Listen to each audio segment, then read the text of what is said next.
Welcome to our journey into the mysterious and chilling world of Thai urban legends. Thailand is known for its rich culture, beautiful landscapes, and, of course, its ghost stories and urban myths. Today, we'll delve into some of the most famous and terrifying legends that have captivated and haunted the Thai people for generations. A beautiful young woman named Nak, who lived on the banks of the Phra Khanong Canal, had an undying love for her husband, Mak. While Nak was pregnant, Mak was conscripted into the Thai army and sent to war where he was seriously wounded. While he was being nursed back to health in central Bangkok, Nak and their child both died during childbirth. But when Mak returned home, he found his loving wife and child waiting for him. Neighbors warned him that he was living with a ghost, but he rebuffed them. One day, as Nak was preparing nam phrik, she dropped a lime off the porch. In her haste to retrieve it, she stretched her arm to an impossible length to pick it up from the ground below. Upon seeing this, Mak realized his wife was a ghost. That night, Mak sneaked out the house and fled with Nak in pursuit. According to Thai folklore, ghosts are afraid of sticky blumea leaves, so Mak hid behind a blumea balsamifera. He then ran into Wat Mahabut Temple, which, as holy ground, a ghost cannot enter. In her grief, Nak terrorized the people of Phra Khanong, furious at them for causing Mak to leave her. However, a powerful monk captured Nak's ghost, and after confining her in an earthen jar, threw it into the Phra Khanong Canal. Phui Tai Hong usually has its origin in a man or a woman who died suddenly, often without the observance of proper funerary rituals. According to the Royal Institute Dictionary 1999, the official dictionary of Thai words, Tai Hong means to die an unnatural and violent death, such as being murdered or drowning, and Phai Tai Hong means the ghost of a person who died in such manner. Great suffering and suddenness or unexpectedness, with the latter component being more prominent because people who become Phai Tai Hong are not able to prepare themselves for death. These types of ghosts symbolize how life can end unpredictably, and anyone can become victims of death.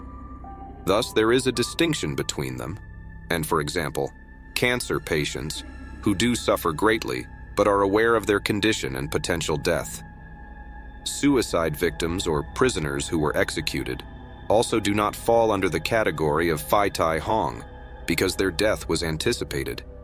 According to Thai oral tradition, Phai Tai Hong are especially dangerous and aggressive because due to their sudden death, they were unable to fulfill their dreams and desires while alive. As such, their anger and sorrow are manifested into the form of a vengeful ghost. It is believed that the first 7 days of a person's death is when their spirit is most actively seeking revenge, and the living are advised to avoid the area where they had died. Phi Tai Hong will often try to kill other living people in the same manner of which they had died themselves, and as a consequence, they are among the most feared ghosts in Thai culture. Thai culture blames these types of vengeful spirits as one of most difficult to exorcise. This is due to their particularly violent nature, and because they actively haunt areas where their death took place, including houses. Exorcisms can be very complicated, involving arcane ceremonies. Stories about this kind of spirit and the exorcism ceremonies that are needed to be free from them are popular in Thai publications. This ghost inhabits the clumps of wild banana trees and is popularly represented as a beautiful young woman wearing a green traditional Thai costume. Most of the time, Phai Thani remains hidden, but she comes out of the tree and becomes visible especially on full moon nights.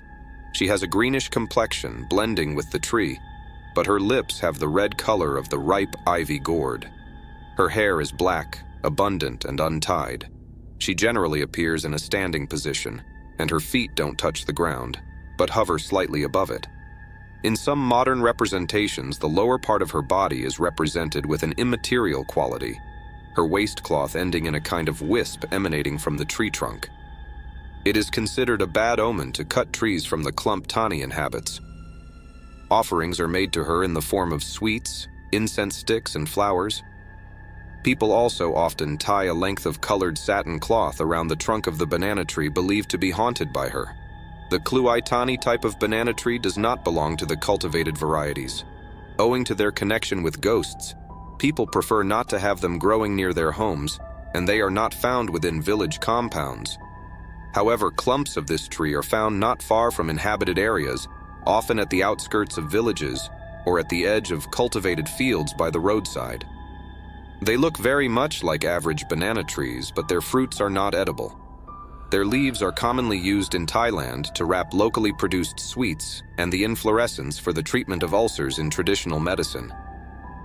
Legends of the Thai oral tradition say that this spirit may harm men, especially those who have wronged women, but she is mostly considered benevolent. Nang Tani generally has a gentle disposition and may give food to passing Buddhist monks. Amulets featuring Nang Tani are popular and come in a variety of shapes and sizes. Some people tie lengths of colored silk around the trunks of the banana trees, reputed to be haunted by Nang Tani. The Krasu is under a curse that makes it ever hungry and always active in the night when it goes out hunting to satisfy its gluttony, seeking blood to drink or raw flesh to devour.